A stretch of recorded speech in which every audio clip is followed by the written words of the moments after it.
Assalamu alaikum friends, today we'll discuss how to fix Snapchat notifications not showing lock screen on iPhone.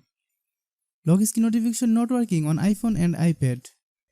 You can easily fix the problem. If you are new to my YouTube channel, please subscribe. Open your iPhone settings. Now look for the Snapchat option from the app list. Click Snapchat. Then click Notifications. Then check mark lock screen notification. If you like the video, please share with your friends.